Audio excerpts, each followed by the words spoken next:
ഒരു ലോങ് ചെടിയാണ്.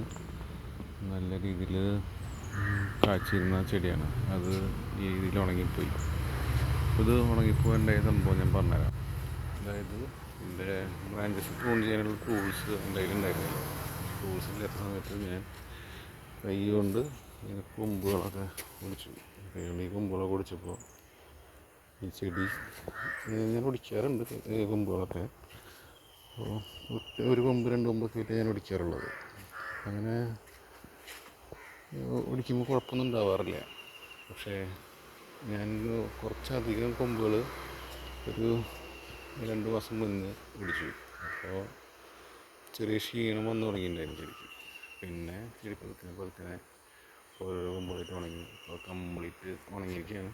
പക്ഷെ ഇത് ശരിയാക്കാനുള്ള പരിപാടികൾ നമ്മൾ സൈഡിൽ കൂടെ ചെയ്യുന്നുണ്ട്.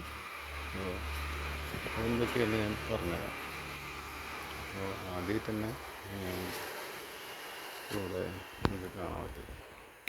ആദ്യമായിട്ട് നിങ്ങൾക്ക് ഇവിടെ കാണാൻ പറ്റില്ല. സാഫ് എന്നുകൊണ്ട് പൗഡറുണ്ട്, ഫംഗസ് വരാണ്ടിരിക്കുന്നുണ്ട്. അപ്പോൾ ഈ ഒടിച്ചിരുന്ന കമ്പുകളൊക്കെ നല്ല മൂർച്ച ബ്ലേഡ് യൂസ് ചെയ്തിട്ട് കട്ട് ചെയ്തു.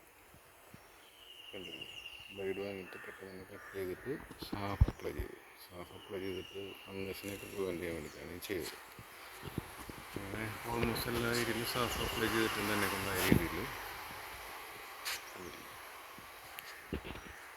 പിന്നെ അടുത്ത വഴിയായിട്ട് നമ്മൾ ചെയ്തതെന്ന് വെച്ചിട്ടുണ്ടെങ്കിൽ ഈ ചെടീനെ അത്യാവശ്യം നല്ല വെയിലുള്ള സമയത്ത് ഈ പച്ച ഷീറ്റ് ട്രാങ്കിന് വെയിൽ കൊട്ടൊക്കെ ചെയ്യുന്നത്. ഇത് ഫുള്ള് നെല്ലുകൊണ്ട് കവർ ചെയ്ത ചെടിയാണ്. നെല്ലുകൊണ്ട് കവർ ചെയ്ത ചെടിയാകുമ്പോൾ അത്രയും വെയിലിട്ടില്ലല്ലോ. പക്ഷേ ഇലകളൊക്കെ കൊഴിഞ്ഞ സ്ഥിതിക്ക് നല്ല രീതിയിൽ വെയിലടിക്കാൻ തുടങ്ങി. ചെടി ഉണങ്ങാണ്ടിരിക്കാൻ വേണ്ടിയിട്ട് പച്ച ഷീറ്റിൽ നമ്മൾ പച്ച ഷീറ്റ് അങ്ങനെ നമ്മൾ വെയിറ്റ് ചെയ്ത് പിന്നെ വെള്ളമൊന്നും കൊടുക്കണ്ടേ. പിന്നെ അത്യാവശ്യം മഴയുണ്ട്. അപ്പോൾ നമുക്ക് അതിനൊന്നും ചെയ്യാൻ പറ്റില്ല. വെള്ളം കൊടുക്കാണ്ടിരിക്കാൻ പറയുക. കാരണം ചെടിക്ക് വളം വലിക്കുന്ന ഇലകളോ അല്ലെങ്കിൽ ഫ്രൂട്ട്സോ ഉണ്ടാവില്ല. അപ്പോൾ നോക്കി കഴിഞ്ഞിട്ടുണ്ടെങ്കിൽ കാണാം ഫ്രൂട്ട്സ്, പഴയ ഫ്രൂട്ട്സൊക്കെ ഉണ്ടായിരുന്നു. അവിടെ ഉണങ്ങിപ്പോയില്ല ഫ്രൂട്ട്സൊക്കെ. അങ്ങനെ നന്നായി നല്ല രീതിയിൽ ഫ്രൂട്ട്സ് ഉണ്ടായിരുന്ന ചെടിയാണ്. ഫ്രൂട്ട്സൊക്കെ പിന്നെ അവിടെ ഉണങ്ങിക്കുന്നത് അതൊക്കെ ഉണങ്ങി നാശിട്ടൊക്കെ. അപ്പോൾ നമുക്ക് പിന്നെ വെയിറ്റ് ചെയ്ത് ചെടിയെ ഡിസ്റ്റർബ് ചെയ്യാണ്ട് ഇപ്പോൾ നിങ്ങൾക്ക് ശ്രദ്ധിച്ച് നോക്കിക്കഴിഞ്ഞാൽ കാണാൻ പറ്റും ചെറിയ രീതിയിലുള്ള മുകളൊക്കെ വരുന്നുണ്ട്. ചെടി പോസിറ്റീവായിട്ട് റെസ്പോണ്ട് ചെയ്യുന്നുണ്ടെന്നാണ് അർത്ഥം. പക്ഷെ നമ്മൾ ഈ പോസിറ്റീവ് റിസൾട്ട് ചെറിയ രീതിയിൽ കാണുന്നത് 3 മാസത്തെ ഒരു വെയിറ്റിംഗ് പീരീഡ് ഉണ്ട്.